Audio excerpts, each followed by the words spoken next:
Session में हमने देखा था कि हमने हमारे दोनों मशीन्स को, जो क्लाइंट ऑपरेटिंग सिस्टम का मशीन है और जो सर्वर ऑपरेटिंग सिस्टम का मशीन है, दोनों को डोमेन से ज्वाइन करवाया।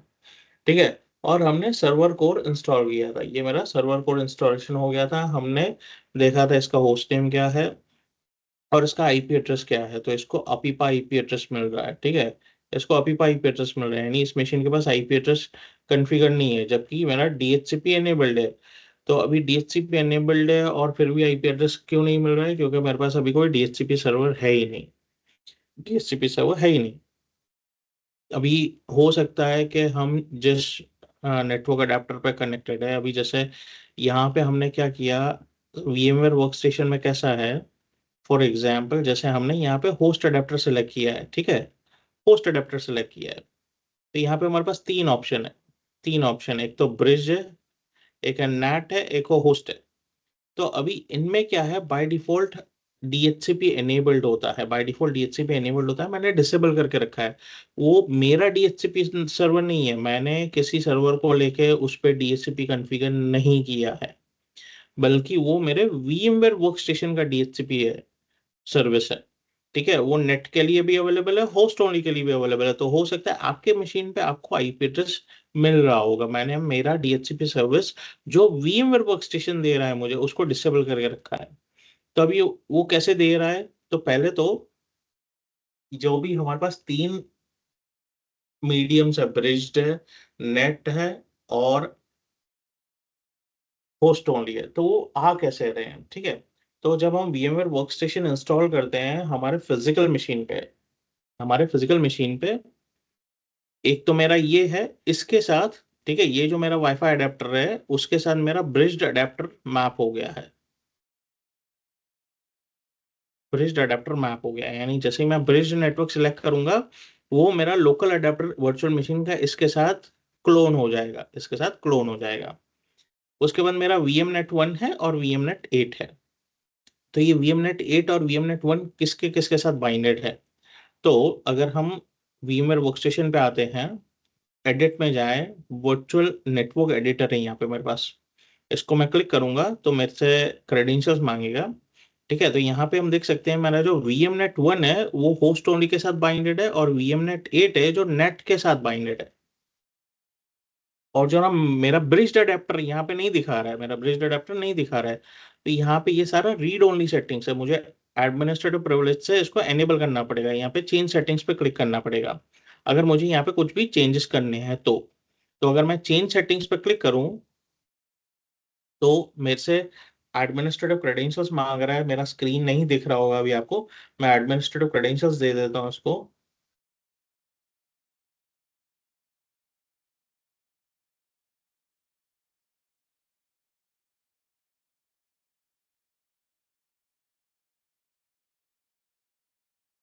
देख रहा है मेरा स्क्रीन अभी वापस? Yes sir, yes. यहाँ पे अभी देख सकते हैं VMNet 0 है जो मेरा ब्रिज्ड के साथ मैप्ड है, ये ऑटो ब्रिजिंग मोड पे सेट है। यानी जो मेरा VMNet 0 है वो मेरे लोकल अडेप्टर के साथ क्लोन्ड है। लोकल जो मेरा नेटवर्क अडेप्टर है उसके साथ क्लोन्ड है। VMNet 1 मेरा होस्ट ओनली के साथ मैप किया हुआ है, और VMNet 8 मेरा नेट सर्विस के साथ मैप किया हुआ है। यानी मेरा पास बेसिकली एक ये वर्चुअल स्विच बन गया है, ये वर्चुअल स्विच की तरह काम कर रहा है VMNet 1, और VMNet 8 भी वर्चुअल स्विच की तरह काम कर रहा है, और VMNet 0 भी वर्चुअल स्विच की तरह काम कर रहा है। अगर मैंने VMNet 0 पे कनेक्ट किया, यानी मैंने ब्रिज्ड नेटवर्क पे कनेक्ट किया अगर, तो मेरा लोकल अडेप्टर का क्लोन हो जाएगा लोकल मशीन पे, वो सॉरी वर्चुअल मशीन पे लोकल अडेप्टर का क्लोन हो जाएगा। और लोकल अडेप्टर को जहां से भी आईपी एड्रेस मिल रहा है डीएचसीपी से, जैसे मेरा राउटर हो गया, वाईफाई राउटर हो गया, स्विच हो गया, या और कोई मैंने सर्वर बना के रखा है, फिजिकल सर्वर, उससे अगर आईपी एड्रेस मिल रहा है मेरे लोकल मशीन को, तो वही सेम मेरे वर्चुअल मशीन को आईपी एड्रेस लाके दे देगा उसी सर्विस से, राउटर से ही। जबकि मेरे वर्चुअल स्विच, दो वर्चुअल स्विचेस बने हुए हैं, VMNet 1 VMNet 8, उनका ये गेटवे है। जो मैंने अडेप्टर में दिखाया ये गेटवे है उनका, ये उनका गेटवे है। तो मेरा VMNet 1 है, VMNet 8 है। VMNet 8 पे अगर मैं जाता हूँ स्टेटस में, डिटेल्स में, तो हम यहाँ पे देख सकते हैं मुझे सी क्लास का आईपी एड्रेस मिल रहा है जिसमें 253.1 नेटवर्क है, 253.1 नेटवर्क है। ठीक है, तो यहाँ पे इस मशीन पे आईपी एड्रेस बाय डिफॉल्ट 253.1 आया हुआ है। और जबकि मैं VMNet 1 पे आऊं तो यहाँ पे मैंने DHCP सर्विस डिसेबल करके रखा है। पहले हम DHCP सर्विस को देख लेते हैं। ये जो मेरा VMware वर्क स्टेशन है, ये उसकी DHCP सर्विस, अगर मैं नेट पे जा रहा हूँ तो यहाँ पे दिखा रहा है use local DHCP service to distribute IP address to VMs। ये मेरा एनेबल्ड है और यहाँ पे हम देख सकते हैं सेम नेटवर्क दिया हुआ है। और यहाँ से मैं DHCP सेटिंग्स चेंज भी कर सकता हूँ और यहाँ से ऑफ भी कर सकता हूँ। इसको अनचेक कर दूंगा तो मेरी सर्विस ऑफ हो जाएगी मेरे नेटिंग वाले सेक्शन पे। तो अगर हम DHCP सेटिंग्स पे जाते हैं तो यहाँ पे आईपी एड्रेस हम हमारा दे सकते हैं, हम हमारा आईपी एड्रेस दे सकते हैं। इसी तरह होस्ट ओनली में भी मेरी DHCP सर्विस कॉन्फ़िगर्ड थी, ऐसे कॉन्फ़िगर थी, मैंने इसको अनचेक कर दिया है, अनचेक करके मैंने डिसेबल कर दिया है ताकि इसको मेरे कोई भी वर्चुअल मशीन को ऑटोमेटिक आईपी नहीं मिले, मैं जो आईपी देना चाहता हूँ वही मिले।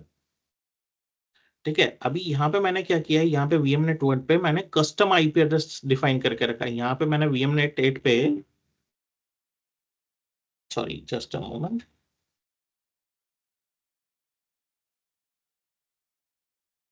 ठीक है, VMNet 8 पे, ये मेरा VMNet 8 के अडेप्टर का सेटिंग्स है। अगर IPv4 पे जाऊं तो यहाँ पे मैंने कुछ भी नहीं कॉन्फ़िगर करके रखा है, मैंने कुछ भी नहीं किया है।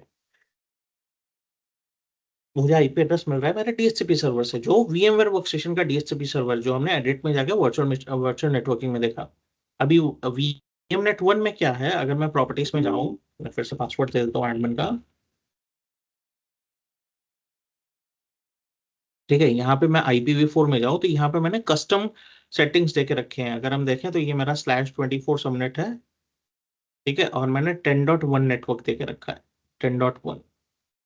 DNS सर्वर मेरा 100 है, मैंने 10.1 नेटवर्क देके रखा है और 10.100 मेरा DNS है। और इसी सबनेट के मैं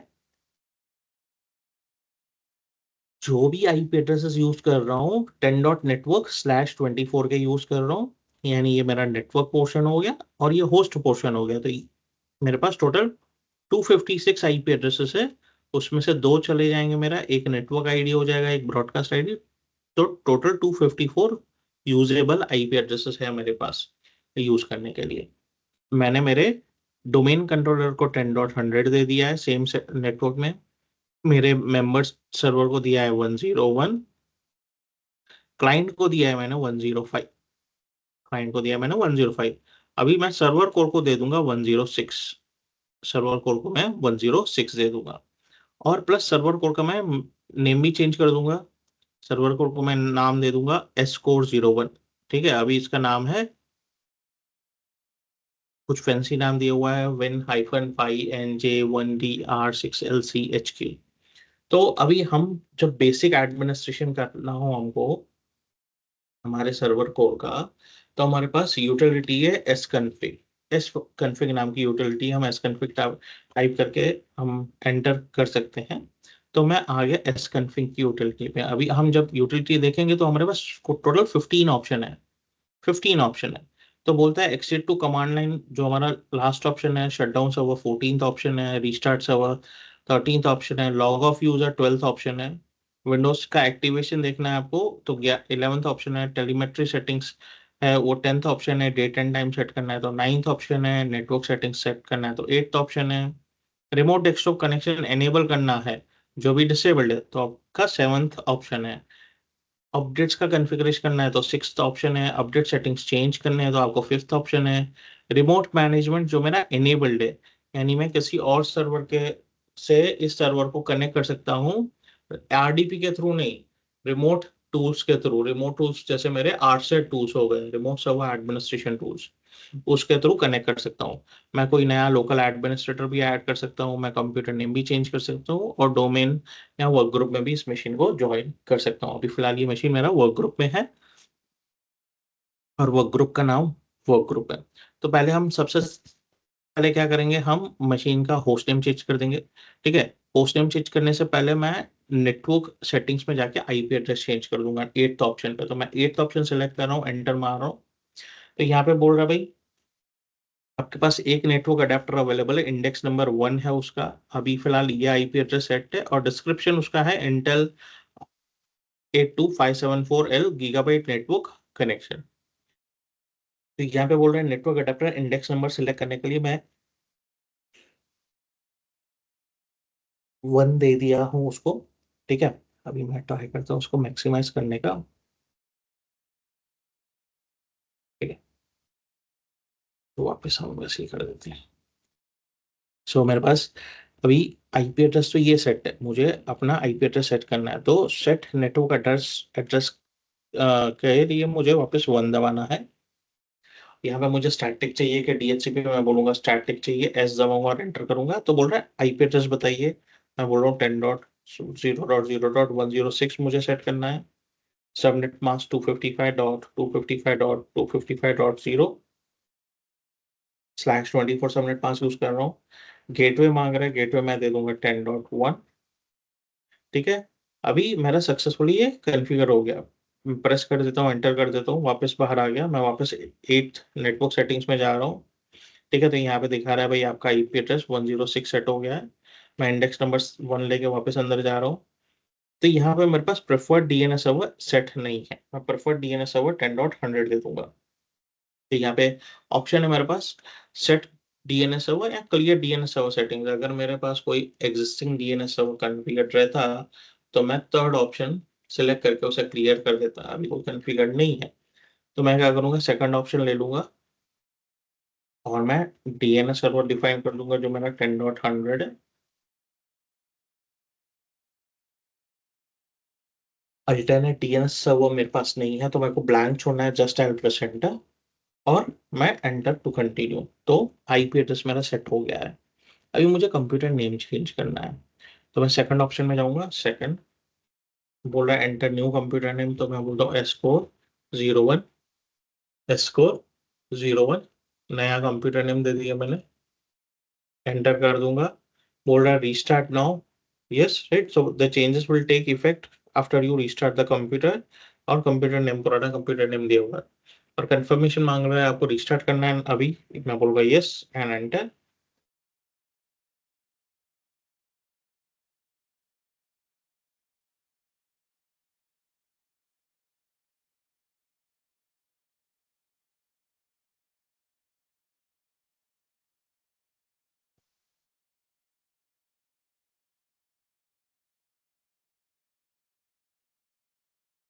ठीक है, अभी मेरा मशीन अप आ गया है। कंट्रोल ऑल्टर डिलीट करने को प्रेस कर बोल रहा है। ठीक है, तो मैं कंट्रोल ऑल्टर डिलीट प्रेस कर देता हूँ, जो मेरा यहाँ पे है, और पासवर्ड दे देता हूँ मेरा लोकल एडमिन का।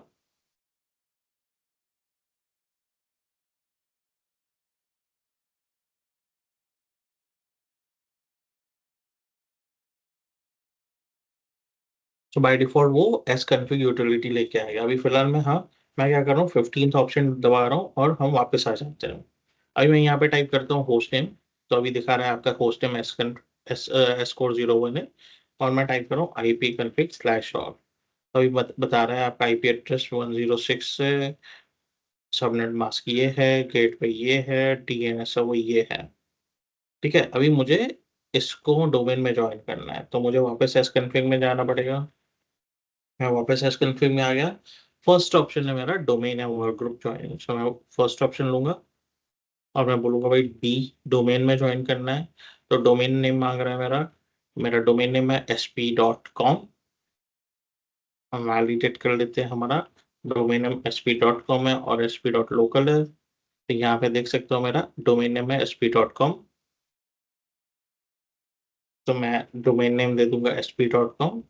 अभी बोल रहा है specify N authorised user, domain user who has permission to join the machine to the domain। कौन सा यूजर मशीन को ज्वाइन कर सकता है डोमेन पे। तो मैं यहाँ पे एडमिनिस्ट्रेटिव दे दूँ, एडमिनिस्ट्रेटिव यूजर दे दूंगा, अभी एडमिनिस्ट्रेटर दे दूंगा। तो मैं टाइप करूंगा administrator@sp.com। तो बोल रहा है पासवर्ड दे दो भाई, पासवर्ड दे देता हूँ। बोल रहा है do you want to change the computer name before restarting. तो मुझे कंप्यूटर नेम चेंज नहीं करना है, मैं सिर्फ नो दे दूंगा। अभी बोला रीस्टार्ट करना है, मैं तो बोला हाँ रीस्टार्ट कर दो भाई। तो मेरा मशीन रीबूट हो रहा है।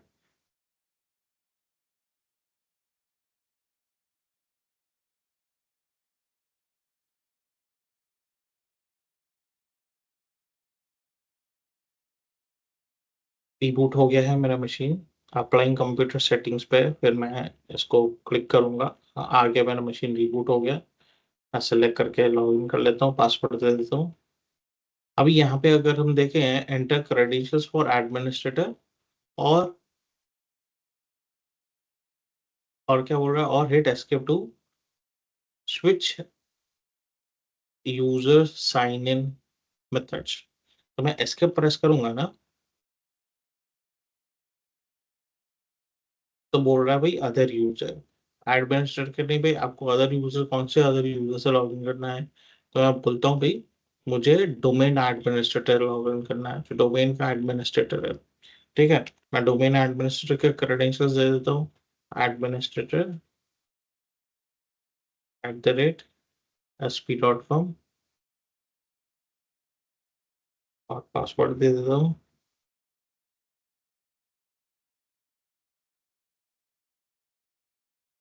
तो अभी मैंने डोमेन यूजर में लॉगिन कर लिया है, पहले मैंने लोकल एडमिन में लॉगिन किया था।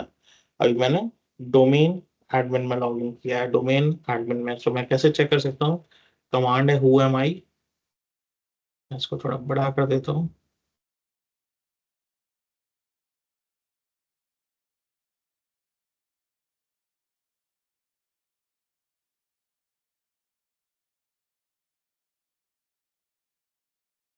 यहाँ पे दिखा रहा है भाई आपका मशीन डोमेन में है और डोमेन का नाम ये है। और जो मेरे पास एक यूजर है जो लोकल एडमिन है, वो ऑलरेडी डोमेन में ज्वाइन हो चुका है। That user is part of the domain, क्योंकि वो लोकल एडमिन नहीं था, डोमेन एडमिन था। और मैंने डोमेन एडमिन का जो अनदर क्रेडेंशियल्स है, जिससे मैंने सारे मशीन्स मैनेज कर रहा हूँ, उनको डोमेन में भी ज्वाइन करवा लिया है कल। क्लियर है यहाँ तक? Yes, no? Yes sir. Yes sir. ठीक है, तो अभी हम चलते हैं वापस एक्टिव डायरेक्टरी में, कंप्यूटर्स में। और मैं इसे रिफ्रेश करता हूँ, तो हम देख पा रहे हैं कि यहाँ पे अभी मेरे पास तीन और मशीन आ गए। यहाँ पे मेरे पास तीन और मशीन आ गए, क्लाइंट 01 आ गया, डोमेन मेंबर 01 आ गया, और एस कोड सर्वर कोड 01 आ गया। ठीक है, अभी मैंने यहाँ पे कौन सा सर्वर का ऑपरेटिंग सिस्टम डाला है, यहाँ पे मैंने डाला है, अगर हम लोकल सर्वर पे जाए तो मैंने डाला है विंडोज सर्वर 2019।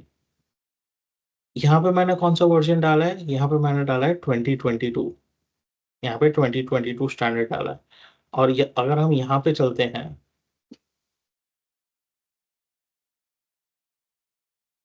मेरा मेंबर सर्वर मशीन है।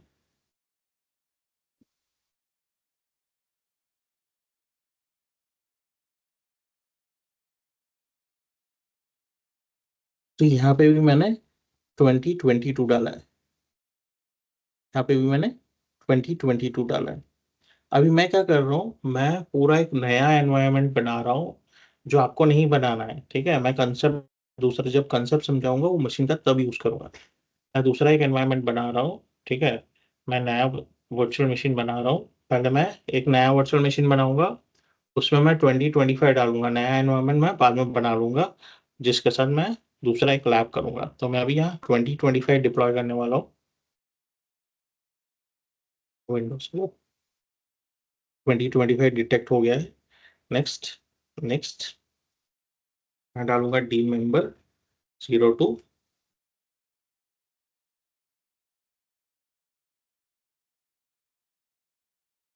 और इसके एडिट सेटिंग्स में जाकर मैं फ्लॉपी ड्राइव निकाल लूंगा और नेट को पोस्ट कर दूंगा, एंड ओके कर दिया मैंने।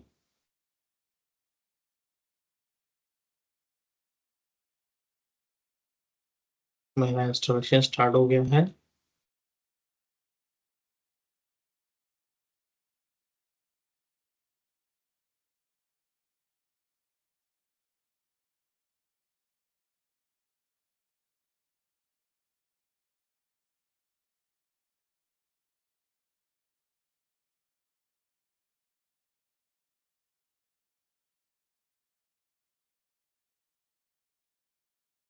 ठीक है, तो अभी यहाँ पे हम देख सकते हैं, यहाँ पे थोड़ा सा यूआई चेंज है।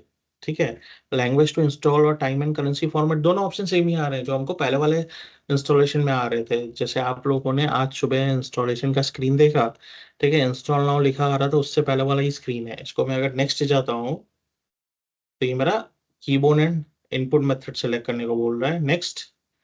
अभी यहाँ पे बोल रहा है भाई I would like to install Windows Server, यहाँ रिपेयर माय पीसी, तो भाई मुझे इंस्टॉल करना है। I agree everything will be deleted. हम ज्वाइन कर रहे हैं अभी, सीधे शो ज्वाइन कर।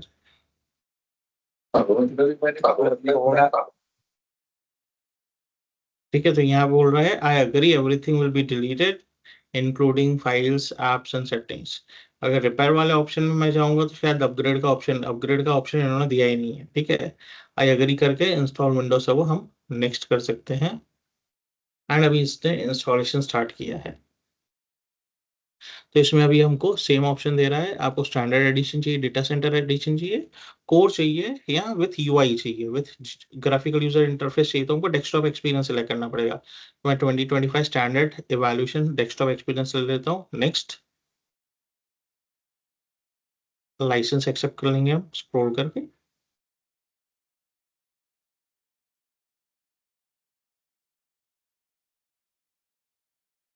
और इसने मेरा एक डिस्क आइडेंटिफाई कर लिया है।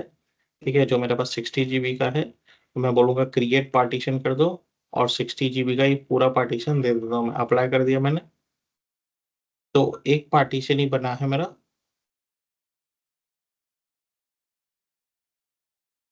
ठीक है, मेरे पास मल्टीपल पार्टीशन बन गए, दो, एक सिस्टम, एक रिजर्व और एक प्राइमरी पार्टीशन बन गया। अभी जब भी हम ओएस इंस्टॉल करते हैं तो प्राइमरी पार्टीशन पे ही इंस्टॉल हो सकता है, दूसरा कोई पार्टीशन पे नहीं इंस्टॉल हो सकता है। तो प्राइमरी पार्टीशन सेलेक्ट कर लिया मैंने, एंड नेक्स्ट करेंगे हम। Install Windows server standard addition desktop experience and keep nothing, ये दो ऑप्शन सेलेक्ट कर लिए हैं और इंस्टॉल करेंगे हम। एंड इंस्टॉलेशन स्टार्ट हो गया है, हम वेट करेंगे 5 मिनट।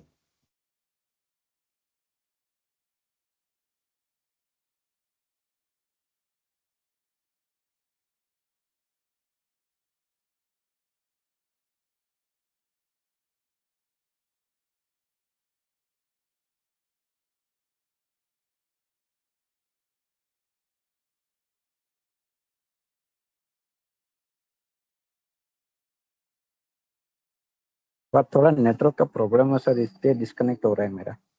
कोई प्रॉब्लम नहीं है, वो थोड़ा बहुत जब होम नेटवर्क से करते हैं तो कोई कोई एरिया में कंसर्न्स रहते हैं।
ओके, सो मेरा इंस्टॉलेशन कंप्लीट हो गया है।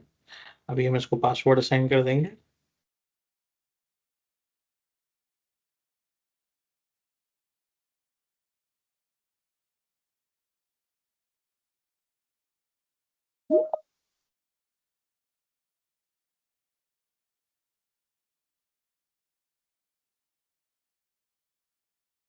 और ये मेरा इंस्टॉलेशन हो गया है।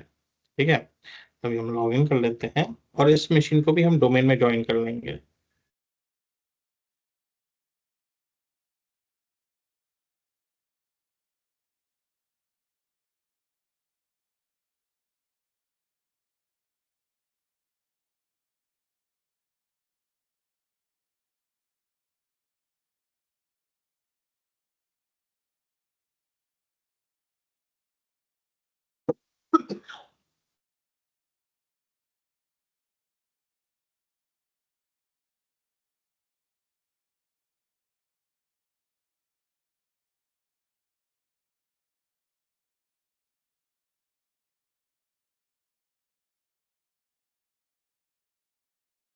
यहाँ पे अभी हम देख सकते हैं थोड़ा लुक डिफरेंट है विंडोज का। उसको आने देते हैं, मे बी ड्राइवर्स का इशू हो सकता है, थोड़ा टाइम लगेगा और हमको VMware टूल्स डिप्लॉय करने पड़ेंगे।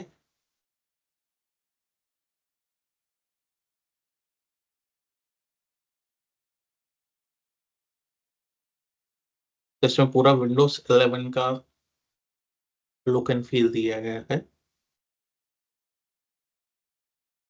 हम एक्सेप्ट करेंगे एंड डन। तो मेरा स्ट्रिप टास्क बार जो आया है वो विंडोज 11 का आया है। Servo manager as it is आ गया है। मैं अभी फिलहाल इसको क्लोज कर देता हूँ और हम पहले VMware टूल्स, यहाँ पे हम देख सकते हैं ये पूरा थोड़ा ब्लर आ रहा है, it is not clear picture.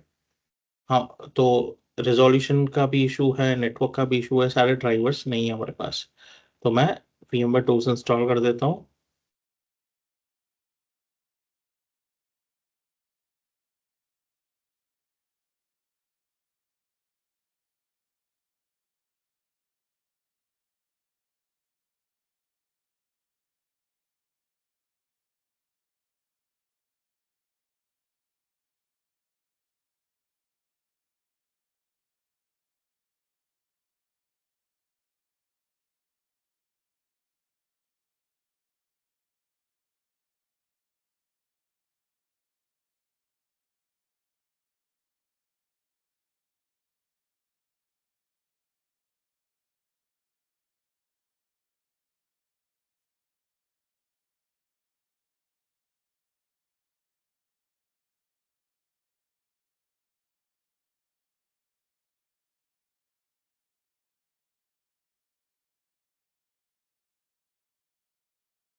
Okay, सो मेरे ड्राइवर्स इंस्टॉल हो गए हैं। I will finish and restart the machine.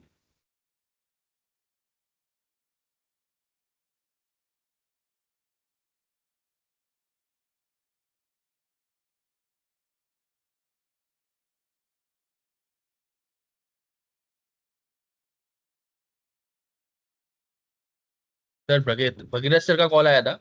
हाँ, वहाँ पे इनके घर पे शायद कोई गेस्ट आए हैं, तो कुछ टाइम के अंदर वो ज्वाइन करेंगे अभी। ठीक है, कोई इशू नहीं। सो रीबूट हो गया मशीन, हम लॉग इन कर लेते हैं और इस मशीन को भी मैं डोमेन ज्वाइन करवाने वाला हूँ।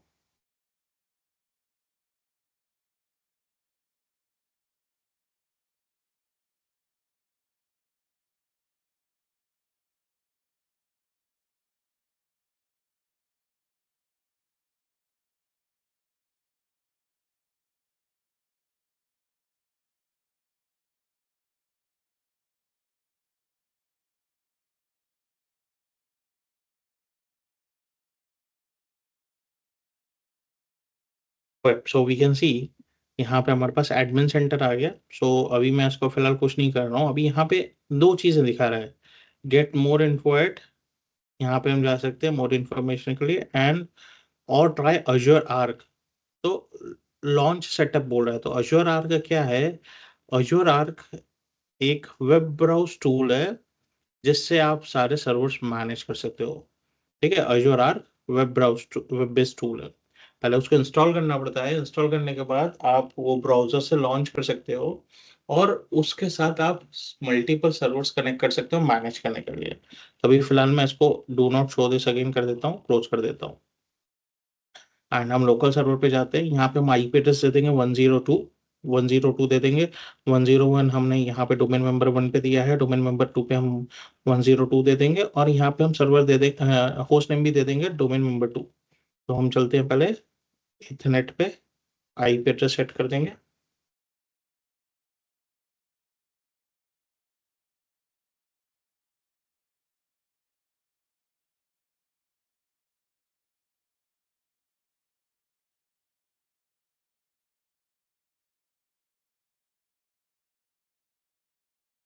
और मैं डीएनएस का भी सेटिंग सभी से ही डिफाइन कर देता हूँ क्योंकि हमको मशीन या डोमेन में ज्वाइन करना है। और होस्ट नेम चेंज कर देंगे हम। And okay. ओके, इसमें क्या दिक्कत दिखा रहा है?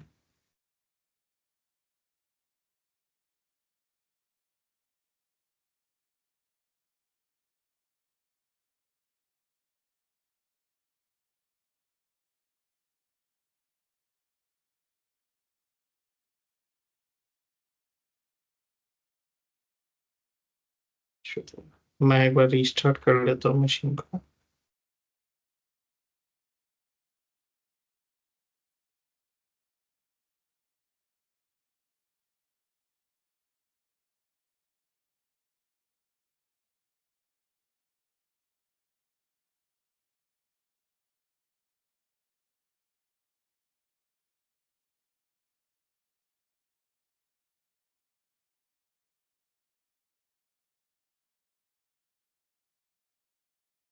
Let me try it again.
मेरा नेम चेंज हो गया है, रिस्टार्ट कर देंगे।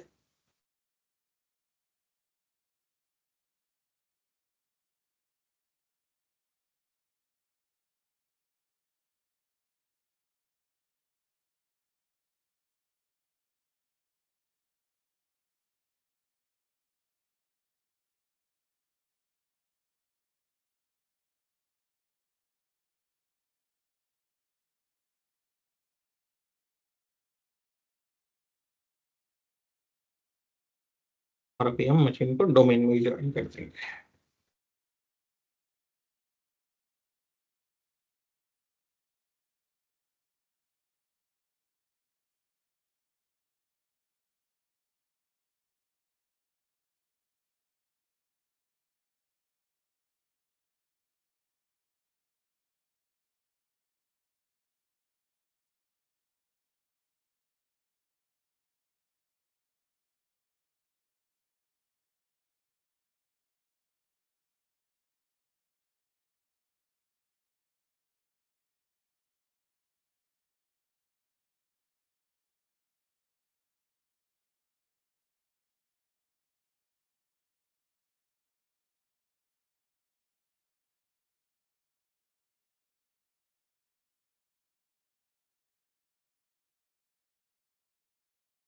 तो हम इस मशीन को भी डोमेन ज्वाइन कर देंगे। डोमेन ज्वाइन करने के बाद हम एडीसी का कंसेप्ट समझेंगे। इसको हम डोमेन ज्वाइन कर देते हैं मशीन को।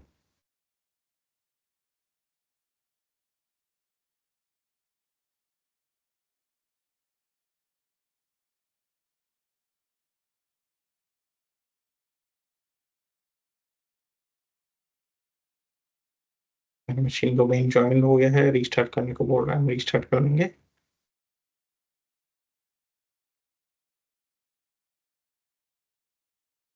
अभी फर्स्ट करते हैं, लेट्स टेक एन एग्जांपल। मैं एमएस पेंट ओपन कर लेता हूँ। अभी मेरे पास एक डोमेन कंट्रोलर है, ठीक है, जिसको हमने नाम दिया है लंदन डीसी। ये मेरा डोमेन कंट्रोलर। अभी मेरे सारे यूजर्स हमने यहाँ पे क्रिएट किए हैं। हमने यहाँ पे सारे हमारे यूजर्स क्रिएट किए। जो भी हमारे प्रोडक्शन में यूजर्स बैठे हैं लैपटॉप पे, डेस्कटॉप पे, ठीक है, तो वो कैसे ऑथेंटिकेट हो रहे हैं, कैसे सर्विसेज यूज कर रहे हैं, कैसे लॉग इन कर रहे हैं, तो वो हमारे डोमेन कंट्रोलर के जरिए ऑथेंटिकेट हो रहे हैं। पहली चीज, अगर किसी को भी कोई सर्विसेज एक्सेस करनी है तो वो डोमेन कंट्रोलर से कनेक्टेड रहेगी, एक्टिव डायरेक्टरी से कनेक्टेड रहेगी। सो फर्स्ट करते हैं, हमारे पास 4000 यूजर्स है, यहाँ 40,000 यूजर्स है, यहाँ 400 यूजर्स है, यहाँ 40 यूजर्स है। ठीक है, 40 हो, 400 हो, 4000 हो या 40,000 हो, नंबर इज रेस्पेक्टिव। ठीक है, व्हाट इफ ये मेरा सर्वर डाउन हो जाए, ये मेरा सर्वर डाउन हो जाए, तो इस सिनेरियो में क्या मेरे यूजर्स लॉग इन कर पाएंगे, दूसरी सर्विसेज यूज कर पाएंगे, ऑथेंटिकेट कर पाएंगे खुद को? Yes, no? No sir. No sir. तो इस सिनेरियो में क्या करना पड़ेगा हमको? हमको एक और डोमेन कंट्रोलर चाहिएगा। ठीक है, एक और डोमेन कंट्रोलर चाहिएगा। तो हम क्या करेंगे, जो भी हमारा मेंबर सर्वर मशीन होगा, दूसरा भी जो फ्री मशीन होगा मेंबर सर्वर मशीन, ठीक है, यहाँ डोमेन मेंबर मशीन, हमने लोकल यूजर, डोमेन यूजर्स का कंसेप्ट समझा है, domain model, work group model का कंसेप्ट समझा है। तो डोमेन मॉडल में हमारे पास मेंबर सर्वर्स और क्लाइंट्स होते हैं। क्लाइंट मशीन कौन सा होता है? जिसका पास क्लाइंट ओएस हो और डोमेन के साथ ज्वाइंट हो। और मेंबर सर्वर कौन सा मशीन होता है? जो सर्वर मशीन हो और डोमेन के साथ ज्वाइंट हो। ठीक है, तो हम डोमेन मेंबर मशीन लेंगे जो सर्वर ओएस रहेगा, और इस पे भी हम एक्टिव डायरेक्टरी सर्विसेज इंस्टॉल करेंगे। इस पे भी हम एक्टिव डायरेक्टरी सर्विसेज इंस्टॉल करेंगे। हमने इस पे तो एक्टिव डायरेक्टरी सर्विसेज इंस्टॉल की है, लेकिन अगर ये मेरा डोमेन कंट्रोलर डाउन हो गया तो क्या करेंगे हम? तो हमको एक एडिशनल डोमेन कंट्रोलर चाहिए, हम उसे एडिशनल डोमेन कंट्रोलर बोलते हैं।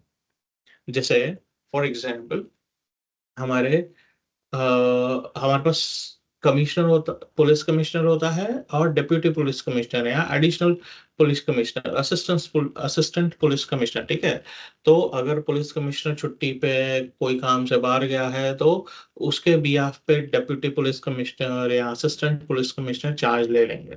ठीक है, तो इसी तरह हम मल्टीपल एडिशनल डोमेन कंट्रोलर्स बना सकते हैं। क्या हमारे पास मल्टीपल पुलिस कमिश्नर्स रहेंगे कि एक ही रहेगा और बाकी सब असिस्टेंट या डेप्यूटी पुलिस कमिश्नर्स रहेंगे? हम्म हमारे पास डेप्यूटी पुलिस कमिश्नर एक से ज्यादा रहेंगे, असिस्टेंट पुलिस कमिश्नर एक या एक से ज्यादा रहेंगे, कि पुलिस कमिश्नर एक या एक से ज्यादा रहेंगे? कौन मल्टीपल होगा, कौन एक से सिंगल होगा? ज्यादा।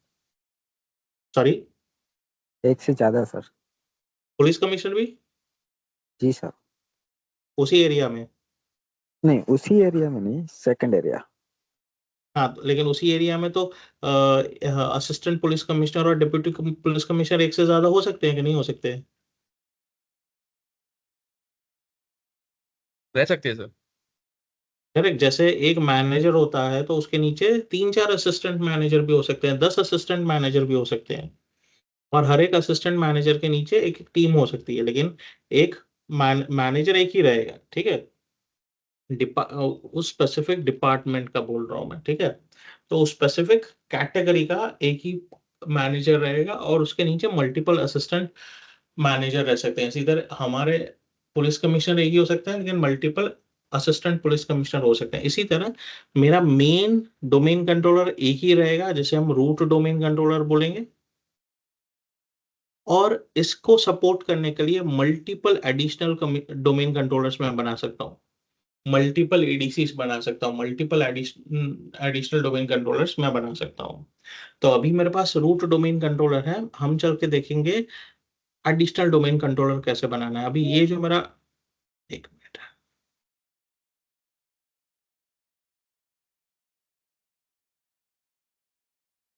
ये जो मेरा है मेन सर्वर, ये रूट डोमेन कंट्रोलर है, ये सर्वर 2019 पे है। अब ये जो डोमेन मेंबर मशीन है मेरा सर्वर 2022 पे है। तो मैं सर्वर 2022 को, जो नया वर्जन का ऑपरेटिंग सिस्टम है, उसको मैं as an additional domain controller बना रहा हूँ अभी फिलहाल। ठीक है, एज अ जो नया ऑपरेटिंग सिस्टम है उसको एडिशनल डोमेन कंट्रोलर बना रहा हूँ। तो हम चलते हैं हमारे एनवायरनमेंट पे। तो मेरा लंदन डीसी ये ऑफ हो गया, इसको मैं पावर ऑन कर देता हूँ, और इन मशीन्स को मैं टेम्पररी सस्पेंड कर देता हूँ, क्योंकि ये दो मशीन नहीं चाहिए मुझे।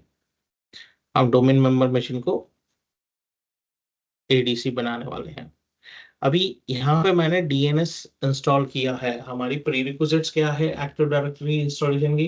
तो हमको सर्वर ओएस चाहिए, एंटीफस पार्टीशन चाहिए, डोमेन नेम चाहिए, डीएनएस सर्विस चाहिए, और स्टैटिक आईपी चाहिए। तो स्टैटिक आईपी मेरे पास डोमेन मेंबर पे दिया हुआ है, सर्वर ओएस मशीन है, डोमेन हमारा ऑलरेडी है sp.com, एंटीफस फाइल सिस्टम है, बचा डीएनएस सर्वर। तो हमको इस मशीन पे भी डोमेन मेंबर 01, यानी जो मेरा मेंबर सर्वर मशीन है या डोमेन मेंबर मशीन है, उस पे भी डीएनएस इंस्टॉल करना पड़ेगा।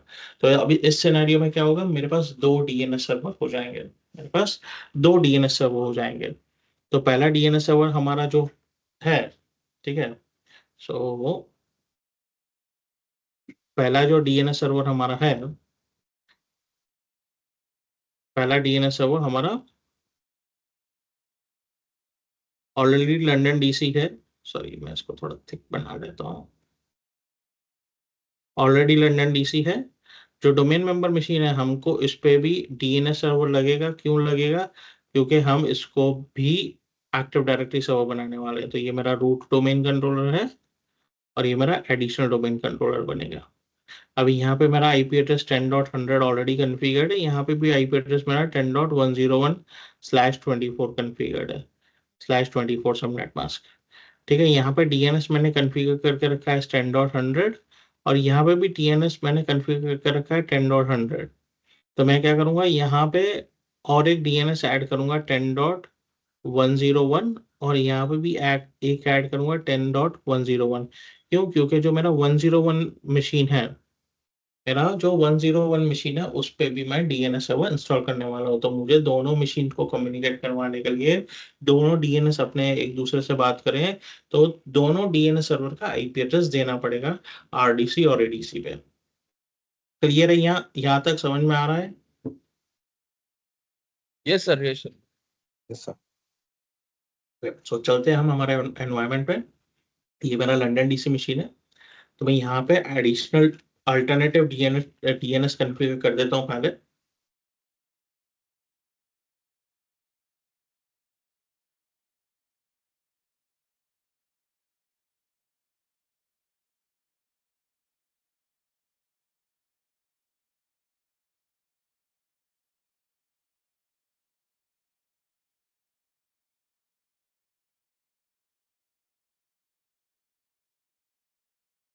नेटवर्क सेटिंग्स में जाएंगे।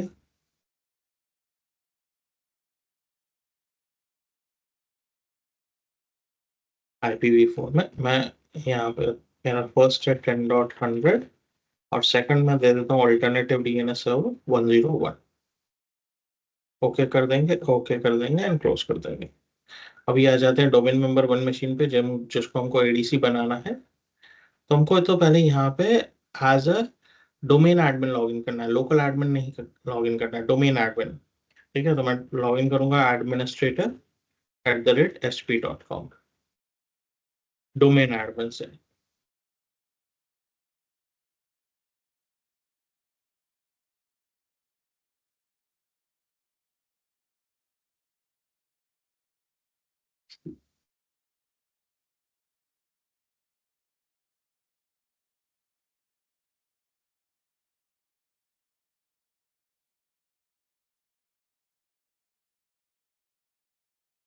हम जाएंगे लोकल सर्वर पे, तो ये मेरा डोमेन मेंबर 01 मशीन है और ये डोमेन का मेंबर है, देख सकते हैं हम यहाँ पे डोमेन का मेंबर है ये मशीन। हम नेटवर्क प्रॉपर्टीज में जाएंगे, IPv4 में जाएंगे और यहाँ पे मैं एक अल्टरनेटिव DNS सर्वर दे दूंगा जो 100 रहेगा और ऊपर में 101 दे दूंगा जो इसी मशीन को पॉइंट आउट करेगा। और हम चलेंगे डैशबोर्ड पे, add roles and features, next next next, और यहाँ पे active directory domain services select करेंगे, हम बोलेंगे ऐड फीचर्स और हम साथ में DNS सर्वर सेलेक्ट करेंगे, हम बोलेंगे add features, next next next next और इंस्टॉल।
हो गया। सो मेरा यहाँ पे एक्टिव डायरेक्टरी सर्विसेज इंस्टॉल हो गया है। अभी मुझे सर्वर को as a domain controller promote करना है। So we'll select promote the server as a domain controller. तो यहाँ पे अगेन मेरे पास 3 ऑप्शन है। पहली बार हमने जब लंदन डीसी पे एक्टिव डायरेक्टरी सर्विसेज डिप्लॉय की थी, जो मेरा फर्स्ट डोमेन कंट्रोलर बनाया था, वहां पे हमने सेलेक्ट किया था ऐड ए न्यू फॉरेस्ट, और हमने फॉरेस्ट का नाम दिया था sp.com। Add a new domain और add a new domain controller, क्या सिलेक्ट करना चाहिए मुझे, सेकंड या थर्ड? सेकंड, क्योंकि हमें सेकंड दोनों वाला आएगा। सर्वर को, जी सर, क्योंकि हमें दोनों सर्वर को कम्युनिकेट करवाना है ना ईच अदर। हाँ, लेकिन हमको नया डोमेन ऐड नहीं करना है, हमको नया डोमेन कंट्रोलर ऐड करना है। एक डोमेन कंट्रोलर मेरे पास है ऑलरेडी, नया डोमेन कंट्रोलर ऐड करना है हमको। डोमेन तो हमारा बना हुआ है, ठीक है, हमको नया ओके। डोमेन ऐड नहीं करना है। ठीक है, तो उस हिसाब से हमको नया डोमेन नहीं चाहिए, हमको एग्जिस्टिंग डोमेन ही चाहिए sp.com, फर्स्ट लेकिन वाला उसमें, आएगा। हाँ, उसमें हमको नया डोमेन कंट्रोलर चाहिए। So we need to select add a new domain controller to an existing domain. इसने मेरा एग्जिस्टिंग डोमेन उठा लिया है, मेरे डोमेन एडमिन का क्रेडेंशियल्स भी उठा लिया है। अगर आपने डोमेन एडमिन से लॉग इन नहीं किया है, तो लोकल एडमिन से किया है, तो ये नेक्स्ट का बटन एनेबल नहीं होगा। आपको डोमेन एडमिन से लॉगिन करना पड़ेगा, या यहाँ पे चेंज में जाके डोमेन एडमिन के क्रेडेंशियल्स डिफाइन करने पड़ेंगे। तो हम नेक्स्ट में चलेंगे। हमारा add domain control option selected था, तो अभी डीएनएस सर्वर, मेरा कंपलसरी डीएनएस सर्वर चाहिए। अभी ग्लोबल कैटलॉग यहाँ पे मुझे ऑप्शन दे देगा, भाई मैं उसको अनचेक भी कर सकता हूँ। फर्स्ट डोमेन कंट्रोलर पे उसने ऑप्शन नहीं दिया था अनचेक करने का।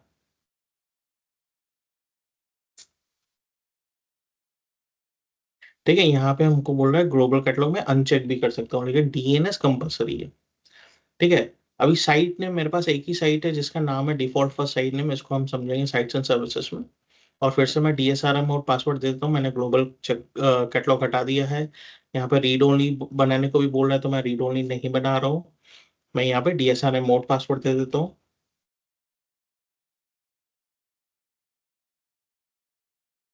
नेक्स्ट पढ़ेंगे हम आगे, और डीएनएस डेलीगेशन का वार्निंग है, हम इसको इग्नोर करेंगे, आगे बढ़ेंगे। अभी ये एक बहुत इंपॉर्टेंट स्टेप है, ये एक बहुत इंपॉर्टेंट स्टेप है। मैं ये एनवायरनमेंट डिलीट कर देता हूँ। ये भी इंपॉर्टेंट क्यों है, तो जब मैंने पहला डोमेन कंट्रोलर सेटअप किया, जो मेरा रूट डोमेन कंट्रोलर है, अभी हो सकता है मैं जो नया डोमेन कंट्रोलर सेम टाइम पे बना रहा हूँ या कभी भी बना रहा हूँ, तो इसमें जो भी कॉन्फ़िगरेशन पड़ा है, जो भी सिस्टम डेटा पड़ा है, जो भी कॉन्फ़िगरेशन का डेटा है, मुझे यहाँ पे तो रेप्लिकेट करवाना पड़ेगा। मैं तो मैनुअल रेप्लिकेशन नहीं करूंगा, क्योंकि सिस्टम कॉन्फ़िगरेशन है। अगर मैनुअल रेप्लिकेशन करने जाऊंगा तो भाई कुछ गड़बड़ हो गया, सिस्टम की प्रॉपर्टीज नहीं आई, तो दिक्कत हो जाएगी। तो मुझे रेप्लिकेशन करवाना पड़ेगा जब ये मेरा नया डोमेन कंट्रोलर इंस्टॉल हो रहा है। चाहे मैंने यहाँ पे 50 यूजर अकाउंट्स बनाए हो, 20 मशीन डोमेन के साथ कनेक्ट की हो, 3-4 ग्रुप बनाए हो, एग्जाम्पल, ठीक है, बहुत कुछ है। सो मुझे बेसिकली वो डेटा यहाँ पे चाहिए, रेप्लिकेट करवाना है। तो यहाँ पे बोल रहा है रेप्लिकेट फ्रॉम, भाई कहाँ से रेप्लिकेट करना है, आपको कौन से डोमेन कंट्रोलर से करना है। तो अगर हम लिस्ट में देखें, तो हम अभी तो हमारे पास एक ही डोमेन कंट्रोलर है, अभी तो हमारे पास एक ही डोमेन कंट्रोलर है, इसलिए वो लंदन डीसी बता रहा है भाई आप लंदन डीसी से रेप्लिकेट करना चाहते हो। अगर यहाँ पे मेरे पास मल्टीपल डोमेन कंट्रोलर्स होते इसी लिस्ट में, मेरे पास मल्टीपल डोमेन कंट्रोलर्स होते, और मैं सिर्फ लंदन डीसी सिलेक्ट कर लूँ, और कल उठ के लंदन डीसी किसी रीजन से डाउन हो गया, ठीक है, मे भी मदरबोर्ड क्रैश हो गया, या सिस्टम क्रैश हो गया, ओएस क्रैश हो गया, हार्ड ड्राइव क्रैश हो गया, किसी भी रीजन से, तो रेप्लिकेशन मेरा इंटरप्ट हो जाएगा, रेप्लिकेशन मेरा इंटरप्ट हो जाएगा। So instead of selecting a specific domain controller, कोई स्पेसिफिक डोमेन कंट्रोलर सिलेक्ट करने के बजाय मैं सिलेक्ट कर सकता हूँ एनी डोमेन कंट्रोलर वाला ऑप्शन। मैं सिलेक्ट कर सकता हूँ एनी डोमेन कंट्रोलर वाला ऑप्शन, यानी चाहे मेरा वो डोमेन कंट्रोलर अप हो नहीं हो, दूसरे डोमेन कंट्रोलर्स भी अवेलेबल रहेंगे, तो वो ऑटोमेटिकली रेप्लिकेशन पॉपुलेट कर लेगा, रेप्लिकेशन स्टकअप नहीं होगा। ठीक है, इसलिए यहाँ पे हमेशा हमको एनी डोमेन कंट्रोलर सेलेक्ट करना चाहिए। लेकिन फर्स्ट करो ये मेरे दोनों लोकेशन रिमोट लोकेशन है, ठीक है, ये अभी हो सकता है मेरा लंदन में हो लोकेशन, और ये हो सकता है लंदन के किसी आउटस्कर्ट्स एरिया में हो, लंदन से 20 किलोमीटर या 100 किलोमीटर या 150 किलोमीटर दूर किसी छोटे टाउन में। अभी वहां पे छोटे टाउन में क्या होता है, एक तो आपको लीज लाइन जल्दी मिलेगा नहीं, ब्रॉडबैंड जल्दी मिलेगा नहीं, ठीक है, यहाँ मिलेगा भी तो बहुत स्लो कर बैंडविड्थ का मिलेगा, ठीक है, चैलेंजेस होते हैं बहुत सारे। तो हम क्या कर सकते हैं भाई, यहाँ से कमांड रन कर सकते हैं और जो भी रेप्लिकेशन डेटा है उसको एक फाइल में अटैचमेंट करके यहाँ के एडमिन को भेज सकते हैं और बोल सकते हैं भाई तू ये डाउनलोड करके रख ले, और जब तेरा डाउनलोड कंप्लीट हो जाए तो हमको बताना, हम को गाइड करेंगे तो यहाँ पे कैसे एडीसी सेटअप कर सकता है। उस दौरान जो रेप्लिकेटेड डेटा इसने डाउनलोड करके रखा है वो यहाँ से हम दे सकते हैं इंस्टॉल फ्रॉम मीडिया के ऑप्शन में। हम यहाँ पे इंस्टॉल फ्रॉम मीडिया के ऑप्शन में दे सकते हैं। अभी जैसे मैं इंस्टॉल फ्रॉम मीडिया का ऑप्शन सेलेक्ट करूंगा, ठीक है, तो यहाँ पे आ रहा है कौन सा फाइल कॉपी करना है, ठीक है, फाइल मुझे सिलेक्ट कर लेना है, ठीक है, फाइल मुझे सिलेक्ट कर लेना है। जब फाइल मैंने सिलेक्ट कर लिया और आगे का रेप्लिकेशन तो यहीं से होना है, ठीक है, ये वन टाइम रेप्लिकेशन है, आगे का कंटिन्यूस रेप्लिकेशन यहीं से होगा। उसके बाद मुझे नेक्स्ट करना है, तो मैं ये भी अनचेक कर देता हूँ। हम समझते हैं, उन्हें सेलेक्ट कर लिया है, नेक्स्ट करना है, नेक्स्ट करना है, नेक्स्ट करना है, नेक्स्ट करना है और इंस्टॉलेशन कर देना है। अभी वो प्री रिक्विजिट चेक वैलिडेट कर रहा है।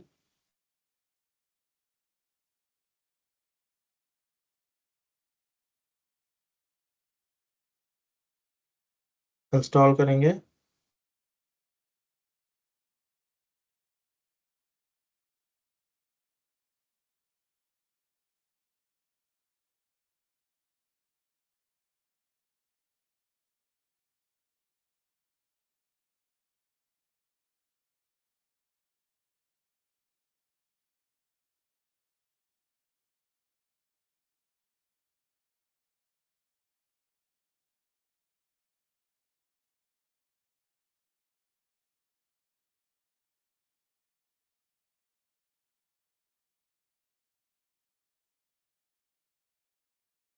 और ये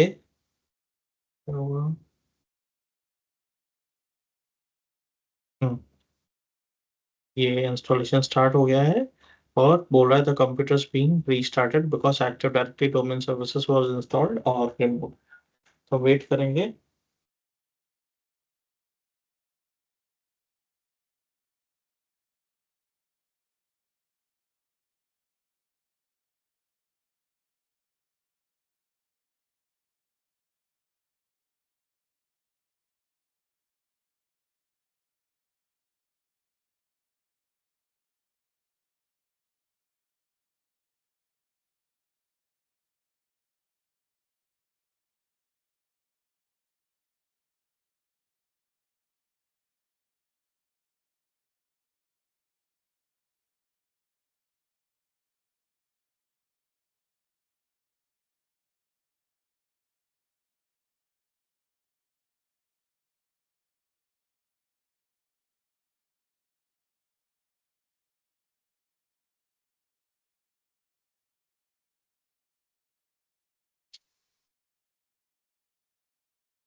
सो ये मेरा मशीन अप हो गया है।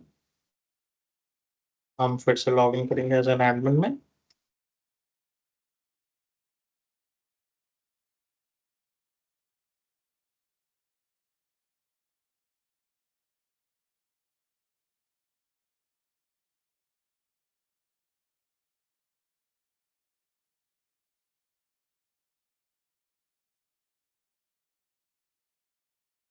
अभी यहाँ पे हमारे पास एक्टिव डायरेक्टरी डीएनएस आ जाएगा, ठीक है, अभी ये पॉपुलेट कर रहा है। ब्लू स्ट्रिप चल रहा है यहाँ पे ऊपर, अगर हम देखें ध्यान से तो ये मेरा ब्लू स्ट्रिप चल रहा है, हो गया ये पॉपुलेट। यहाँ पे हमको एडी डीएनएस आ गया। ठीक है, लेकिन कैसे पता चलेगा ये डोमेन कंट्रोलर है कि नहीं? तो अगर लोकल सर्वर में जाते हैं हम यहाँ पे, तो ये तो पहला ऑप्शन था, ये डोमेन में ही था मशीन, तो मुझे कैसे पता चलेगा भाई ये डोमेन कंट्रोलर है कि नहीं, ये डी मेंबर 01 मशीन है कि नहीं? तो यहाँ पे अगर एडी मेरा इंस्टॉल्ड है और मैंने अगर उसको प्रमोट करके रखा है एज डोमेन कंट्रोलर, तो हम यहीं पे टूल्स में जा सकते हैं, active directory users and computers में जा सकते हैं। जो मैं लंदन डीसी पे कर पा रहा था यहाँ पे सब कर पाऊंगा, मैं इसको एक्सपांड कर सकता हूँ। ठीक है, अभी हम कंप्यूटर्स पे जाएं तो यहाँ पे मेरे पास 4 मशीन थे। ठीक है, अभी यहाँ पे मैं अगर वापस जाता हूँ लंदन डीसी मशीन पे, तो यहाँ पे मैंने क्लोज कर दिया है। बेसिकली क्या है, डी मेंबर 01 हमारा यहाँ पे था, वो हट गया है। सर्वर कोड था मेरा, क्लाइंट था, डी मेंबर 02 हमने विंडोज सर्वर 2025 वाला ऐड किया, और डी मेंबर 01 भी था, तो भाई वो मशीन कहाँ गया? तो अगर हम डोमेन कंट्रोलर्स पे आए तो यहाँ पे हम देख सकते हैं मेरा लंदन डीसी है और डी मेंबर 01, अभी वो मेरे दोनों डोमेन कंट्रोलर्स है। लेकिन इसमें अभी एक खास बात क्या है, जो मेरा लंदन डीसी वो ग्लोबल कैटलॉग सर्वर है, जो मेरा डी मेंबर 01 है वो खाली डोमेन कंट्रोलर है। जबकि मेरा लंदन डीसी 2 रोल निभा रहा है, एक तो डोमेन कंट्रोलर के भी, एक ग्लोबल कैटलॉग सर्वर के भी। ये दोनों एक्टिव डायरेक्टरी के पर्सपेक्टिव से, यानी मेरा एक पैरेंट रोल है एक्टिव डायरेक्टरी का, जिसमें 2 सब रोल है, डोमेन कंट्रोलर का और ग्लोबल कैटलॉग सर्वर का। उसके अलावा इस पे रोल है डीएनएस सर्वर का भी, इस पे रोल है डीएनएस सर्वर का भी। क्लियर है यहाँ तक? Yes, no?